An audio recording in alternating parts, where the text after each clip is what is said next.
Hey there everyone, this is Ray Carcillo for Classic Game Room, and today we're looking at BIONIC Commando for the Xbox 360.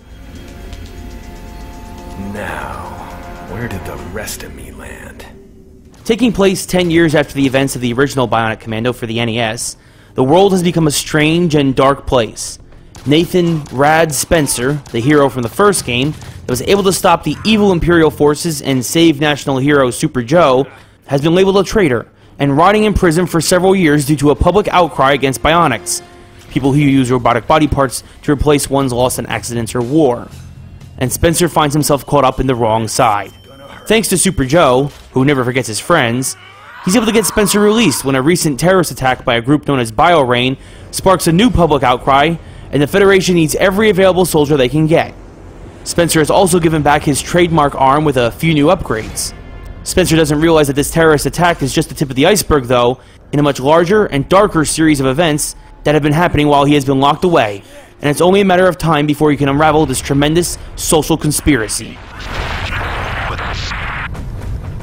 Set as a third-person shooter, the new BIONIC Commando has all the great elements from the original game, while immersing you in an amazingly rendered post-apocalyptic world as you are inserted into the heart of the crater from the bomb blast, as you try to piece together everything that has happened since you've been locked away. Aside from acquiring your standard weapons over the course of the game, like machine guns and sniper rifles, you also have one of the most amazing weapons ever created, a rocket-propelled grappling hook for an arm.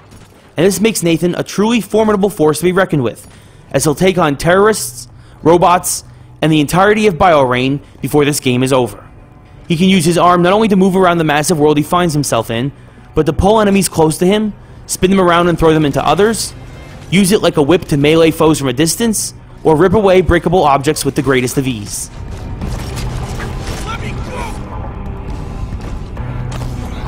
My only complaint about the massive world the BIONIC Commando is set in is that it's very linear, and has a Metroid-like feel, and that you'll end up doubling back to certain areas later to unlock other paths only once you've acquired certain abilities and weapons.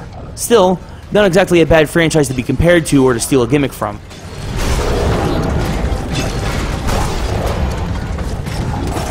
The gameplay isn't the only bright spot for this game, though.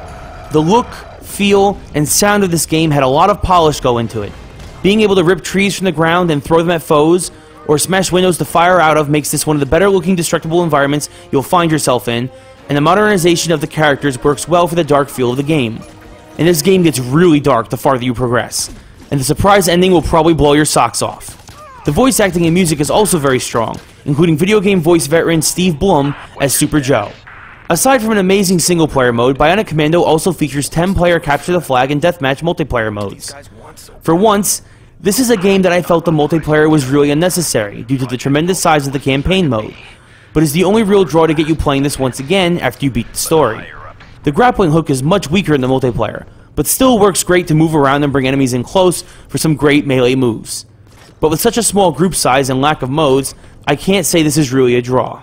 Due to this afterthought of a multiplayer, once you work your way through the dark and twisted story, there isn't much else to bring you back. And because of this lack of replayability, I'm hesitant to recommend BIONIC Commando as a must-own if you can find it. But if you can get it cheap, or as a rental, this is definitely worth a look due to a massive campaign that will probably take 15 to 20 hours to complete, and the game's overall polish is impressive.